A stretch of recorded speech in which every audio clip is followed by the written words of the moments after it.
Hi, welcome to another episode in our IPI Converse series. Today we have Sat Sanghera, CEO of IPI, again.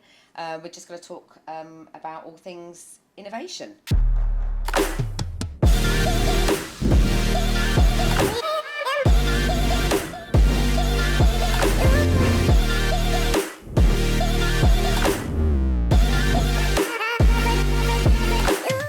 So, if we just crack on with the first question, we talk a lot about innovation in IPI. We have done over the last couple of years. We're doing some amazing things, but it'd be really great to hear from you, from your perspective, in your eyes, what you see innovation as being in IPI, and particularly within the contact centre space. Yeah, I mean, innovation's a word that's used in a very popular way across the whole industry. So, in the world of IPI, is essentially starting with the client first, and we look at innovation in a couple of ways. So, how do we help our clients achieve outcomes that are based on helping them provide their end customers with an amazing service? We call it exceptional customer contact, which is our purpose.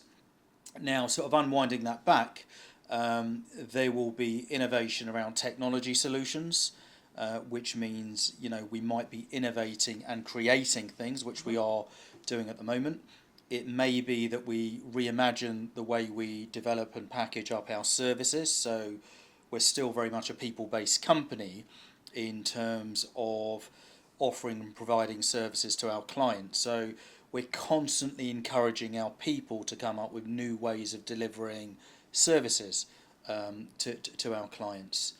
The third aspect is really about creating an environment at IPI that encourages our people to think innovatively.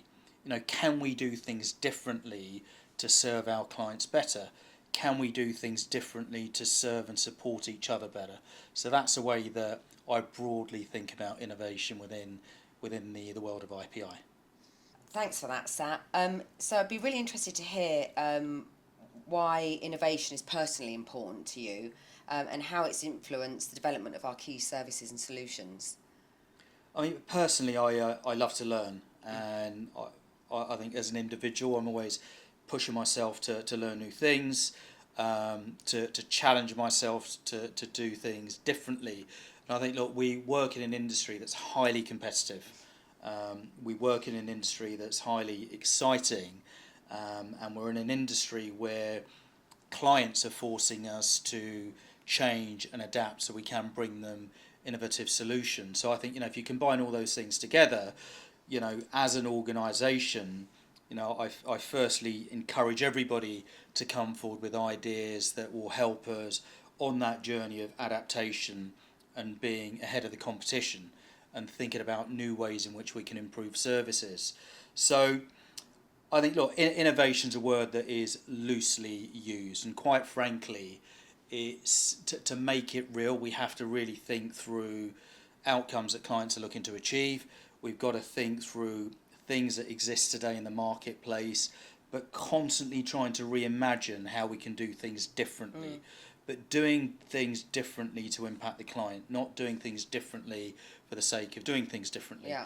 So I thought it's just an ongoing process. It's not one thing that you can wake up with and innovate and it's done. It's a constant process, and it's our job just to ensure that within the culture of the company, it's part of our DNA. And thankfully, we've created an environment at IPI now where where people are not having to consciously think about innovation all the time. It's part of our DNA. And the reason I think it's part of our DNA is because it's not always about innovating new pieces of technology. It could be about innovating the way that we work together to solve problems. It could be innovation to do with the way that we change processes internally so we can operate and work smarter to provide our clients with a better service. So, thankfully, I think we're there. There's still a lot of work to do, but everybody's got to be mindful of it. Everybody's got to be mindful of it, and we've got to be consistent in the way that we think about innovation, really understand what it means to us as an organisation, and if we can do that and be aligned, our clients benefit. I think there's also a case of this Me Too mentality as well. We are it's a very niche business that we're in, and Yes. like you said earlier, it's a load of competition. So we've got to differentiate ourselves, right? So I guess having that innovation piece is a brilliant way of us differentiating. Totally, and we're in a highly competitive marketplace. I would say a saturated marketplace, and there's so many good offerings and services available. And the other part of innovation is the way that we engage with our clients, because if we think of it through the lens, or look at it through the lens of our clients, they are consumed with endless amounts of innovation, information, in terms of what's available to them. And part of our job is also being innovative in the way that we remove all of that complexity and in a real simple way help our clients understand what's available to them, and how to practically use technologies or services to help them achieve those outcomes. Now that sounds very logical. One would say, well, everyone should be doing that, but it's not the case. Sometimes cutting through noise and simplifying things for a client to achieve outcomes is a real hard task. Yeah. And that in itself is innovation, I think. Great, thanks, Sat. So it's clear that innovation is deeply ingrained in IPI's DNA. You mentioned it earlier. Yeah. How do you encourage a culture of innovation among our teams? It depends how you... Let's start with the word innovation, shall Okay. we? So I think the word is often misconstrued. So I think when people hear innovation, they think, oh, it's got to be inventing something, a bit like the iPhone or making a new widget. Piece of tech, a gadget. Or a gadget. And that tends to be people's starting point. But in fact, do you mind if I just take out my phone? I think we should look at what innovation means, right? So let me just type it in.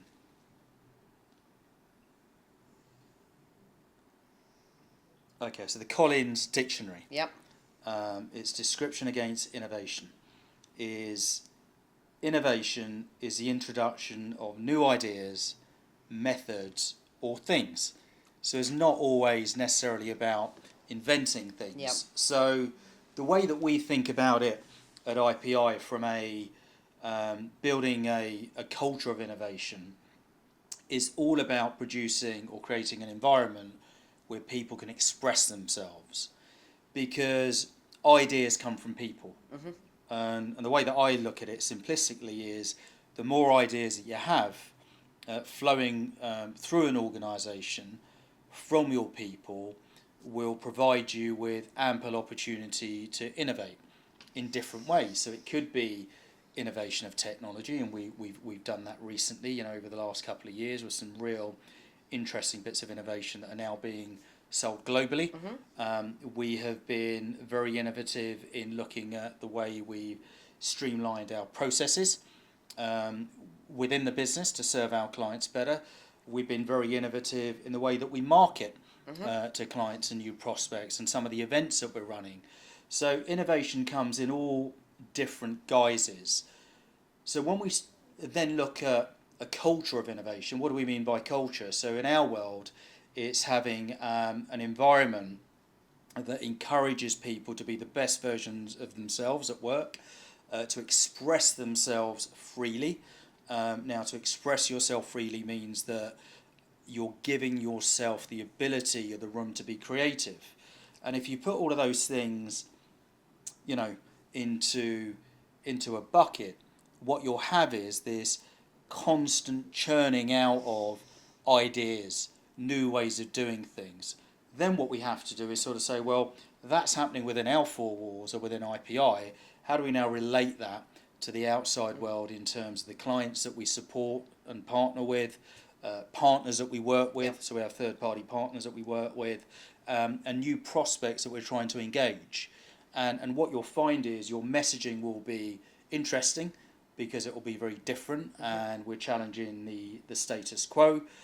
We'll also find within that you've got a wider pool of participation.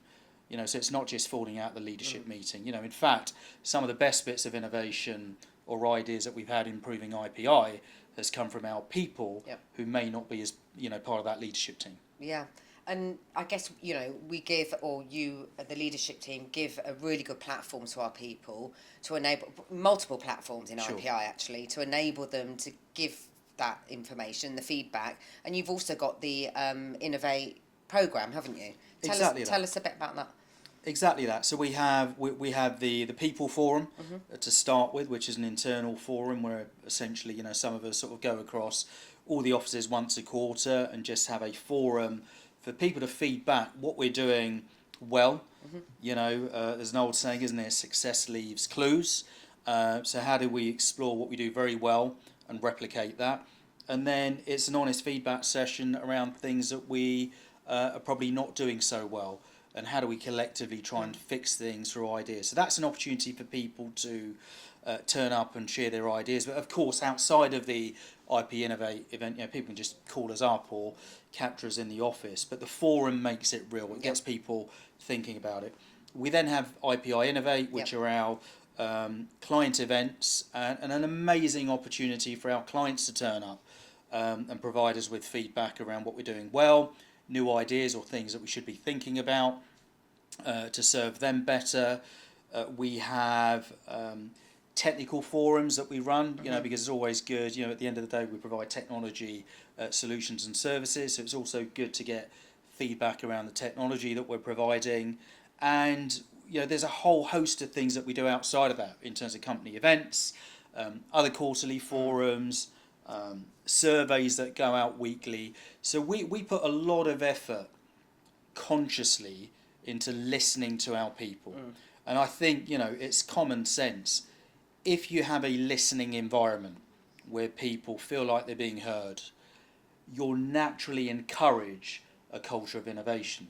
Because people feel that they can express themselves freely without feeling like they're going to embarrass themselves, or without feeling like maybe they don't have an idea that is going to change a needle significantly. And that takes time. It's not something you can magic up overnight. And we've been on a journey over the last few years to really build that into our culture. But the most important thing is that you've got to do it consistently, and you've got to mean it. But more importantly, if you're giving your people the opportunity to speak up and come forward, you have to act on it and feedback. Yeah, and I think it's difficult because everyone's different, so they want to give feedback in different ways. Some people are quite shy and they don't know how to give feedback. But obviously, with the different platforms that we've got within IPI, the connect and collaborate, that we've got going on with each of the teams, it's everyone, like you say, it's freedom of speech essentially, isn't it? So really good platform. So now, looking ahead, what emerging technologies or trends do you believe will have the most significant impact on the contact centre industry, and how is IPI preparing to leverage them? Well, the big one in the room is AI, clearly. And I mean, look, when we look at trends, we try and look at trends that are right in front of us, and then we try and look at trends that are sort of turning up. Now, the starting point with everything is going to be around what clients are expecting, coupled with the technologies that are turning up. Now, from an AI perspective, I think it's commonly known that it's going to challenge and potentially change all processes, all vertical industries, and all companies, including our own. So the way that we tend to look at new technologies, I'm a big fan of ensuring that there's not a knee-jerk reaction, and we've got to really think through the practical uses of technology for ourselves, our clients, and the practicality of achieving outcomes. So that's the starting point. So I think AI is huge. We are embedding it not only into our own processes as a business. Internally, we're actually embedding AI functionality into a lot of the IPR that we're creating. So if we look at our own CCaaS offering, Elastic CX, we have Gen AI fully built in, and the impact that will make in the industry is going to be significant. And we spoke recently at a client event some months ago about the concept of a super agent. How do you create a super agent to provide world-class services to end customers? AI is going to play a huge role within that, you know, and from a practical point of view, it is essentially a contact center agent still having a call potentially with an end customer, but being empowered real time with data, Yeah. presented real time data to help serve a consumer better. I mean, that's just one use case. There are many. Outside of that, you know, data and analytics has been around for ages as a mega trend. Nobody's solved that yet in terms of got it completely right within their organisation. So again, that is an ongoing evolution, but I think very tightly coupled to AI. Yeah. So I think from a trend perspective, you know, we've got to be mindful and conscious of new technologies turning up. We've got to be mindful of what's happening within the vertical industries that we're serving. We've also got to be very close in terms of our engagement with our clients. So we do it through a program called IPI Serve, where we get together with our clients on a quarterly basis and have a number of workshops to really extract from them the outcomes that they're trying to achieve. But more than just accept the outcomes, try and understand where those outcomes actually came from. And then sort of work it all the way back to, well, there's a whole bunch of technologies, there's a whole bunch of outcomes. How do we practically build a yellow brick road to get you from your point of departure to a point of arrival? So finally, before we conclude, what advice would you give to other leaders in the industry who are striving to drive innovation within their own organisations?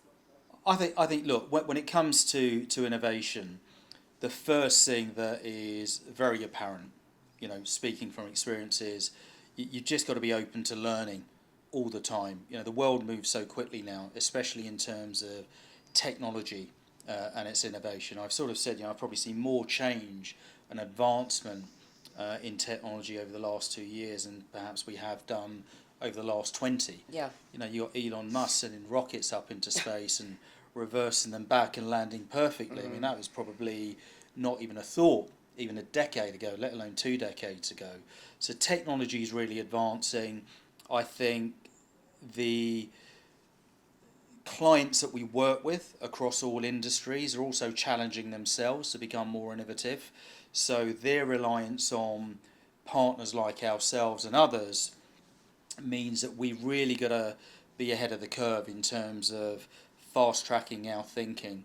So there's no real hard and fast answer to it other than always have a culture of learning personally and within the organisation. Always force the agenda in terms of what is it that we could be doing differently that will add value to your own business and to the business of your clients, and just stay ahead of market trends. You know, always be reviewing market trends. And I think when it comes to market trends, there's 2 ways of researching that. The first is with all the hard work that the analysts do. You know, that's a fast track way of knowing what's going on, but there's nothing better than, you know, the good old fashioned route of sitting down with your client and asking them, you know, what their challenges are and what it is that they're looking to achieve. But the key one's learning. You know, develop a culture of learning and self-development, and within that, you know, what you're really saying is, I don't have all the answers. I have to continue to put in the effort to learn, and within that process, I'll find solutions to potential problems. Brilliant. Thank you very much.